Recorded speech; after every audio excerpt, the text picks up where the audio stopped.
to From Brooklyn to Beijing. I'm your host, the Mandarin Ming.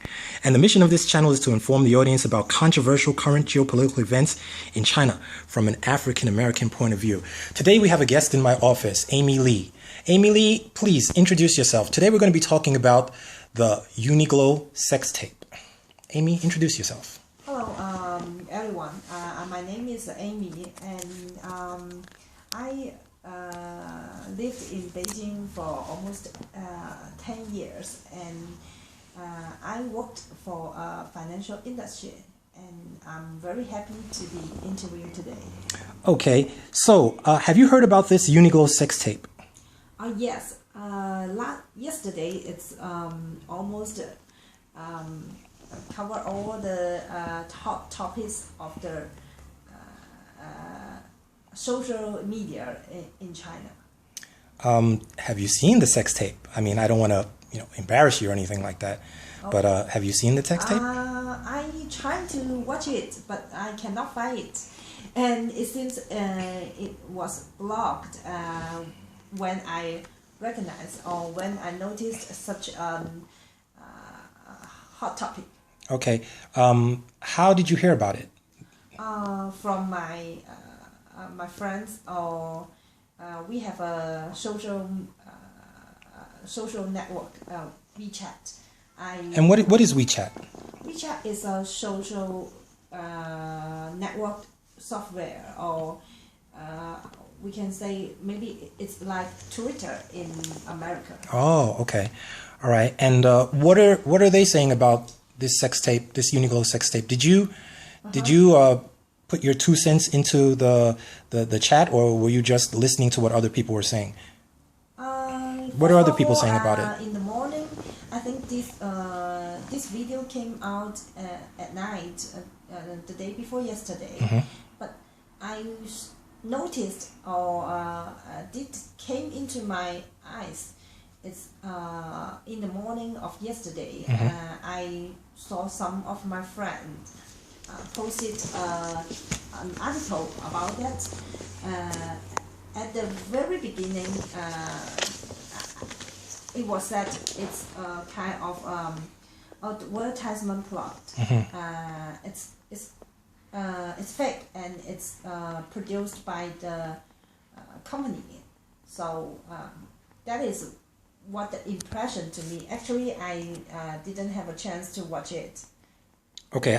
Well, I've seen it, and it's about a minute long. Okay. All right. It's nothing really too raunchy. It's what you would consider soft porn in America. Okay. All right. And the reason why I invited you here to my office today was because a lot of people in the Western social media are talking about this sex tape. Okay. Mm-hmm. And I'm an African American living in China. I heard about this as well. And from my personal point of view, I think the tape is faked.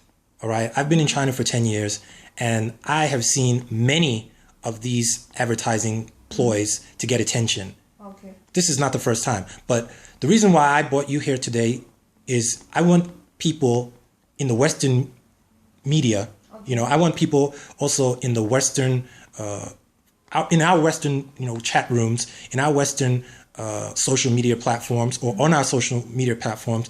I want them to hear from a local Chinese female about this sex tape. I could have interviewed a guy, but I wanted to bring a female here, and I wanted to get a female point of view on this sex tape. And you live in Beijing, I live in Beijing. All right. I was going to go down to the department store today, but as you know, they're not allowing people to take pictures in front of the store. And if you are not going to buy anything, they're not going to allow you in the store. So it doesn't make any sense for me to go there because I'm not going to buy anything. All right. I just really wanted to go down there, get some firsthand experience about what's going on. So have you personally heard about this kind of thing happening before in China? What's your opinion about that? And what are people saying on the social media platforms on WeChat? Actually, I think in China we have already have ever heard some of the scandals. I mean, some video scandals from the of the movie stars. So give me some specific examples, some specific sex scandals that were purposely loaded up online to directly impact a certain situation. Give me like 3 examples off the top of your head. Actually, I want to mention that I just want to, first of all, I want to mention that it's a want to mention the video scandal that I know. I remember maybe it's in 2006, 2007. It's kind of a very famous. It's a very famous Hong Kong movie star, Chen Guanxi.